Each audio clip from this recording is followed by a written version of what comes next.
Hello and welcome! Today we are stepping into the arena for the ultimate apprenticeship showdown, the Ofsted inspection. The lights are on, the judges are waiting, and we have the 20 clues you need to not just pass, but to absolutely smash it. Ready? Let's get started. Ah, yes, you know the feeling, don't you? That one phone call. It can send a jolt of sheer panic through even the most confident provider. All of a sudden, every single file looks like it's in the wrong place, and you're questioning every decision you've ever made. It's a moment of pure, heart-thumping adrenaline. But hang on, what if we just flipped the script? What if that call wasn't a terrifying summons, but an invitation?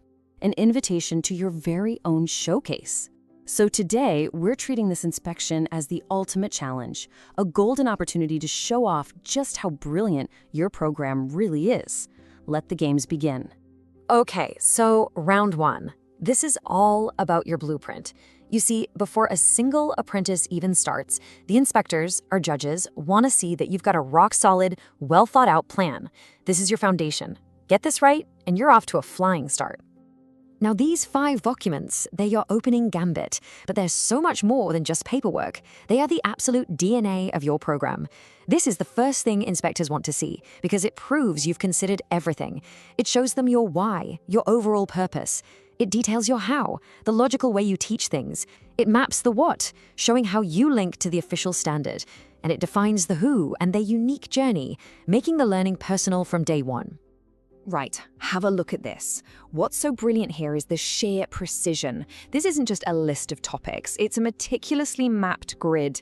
And let me tell you, inspectors love this. It shows them without a shadow of a doubt that you connected every single thing you teach directly to the required knowledge, skills, and behaviors, the KSBs. There's no fluff, no guesswork, it's just a crystal clear line from your teaching to what an apprentice needs to prove. All right, on to round 2. We've seen the beautiful plans on paper, now it's time for the performance.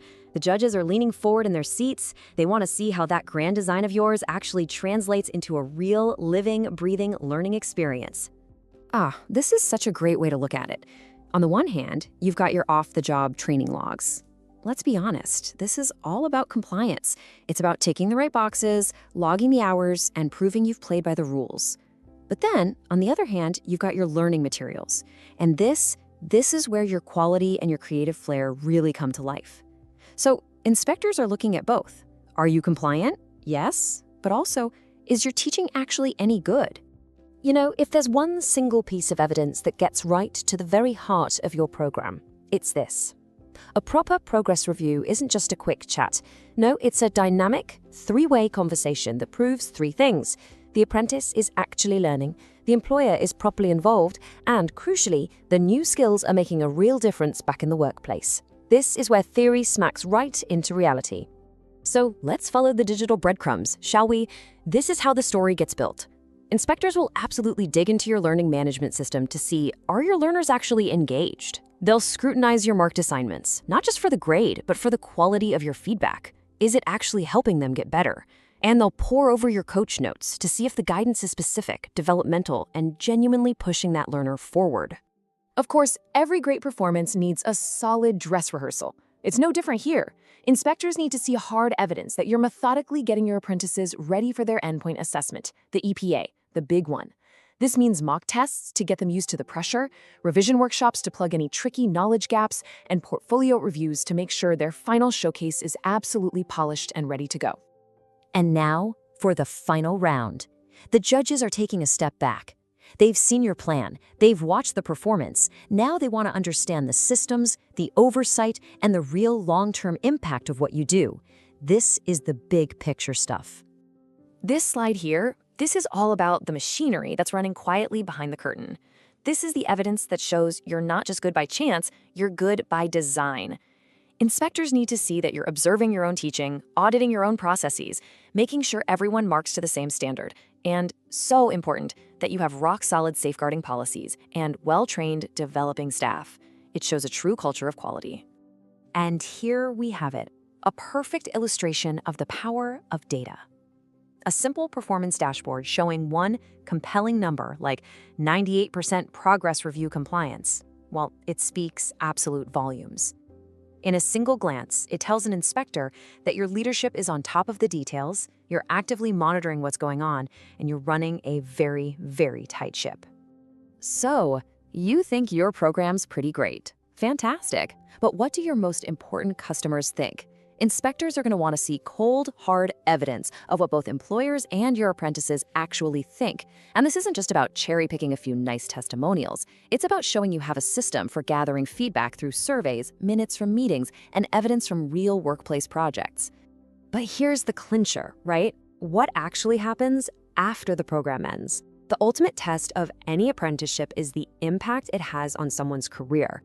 You have got to show evidence of your graduates getting promotions, taking on bigger responsibilities, and fundamentally changing the way they do their job. This is the proof in the pudding that your program creates real, lasting value.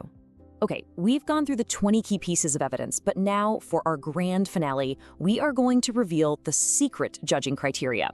What's the one principle that ties all of this together and really separates the good from the truly outstanding?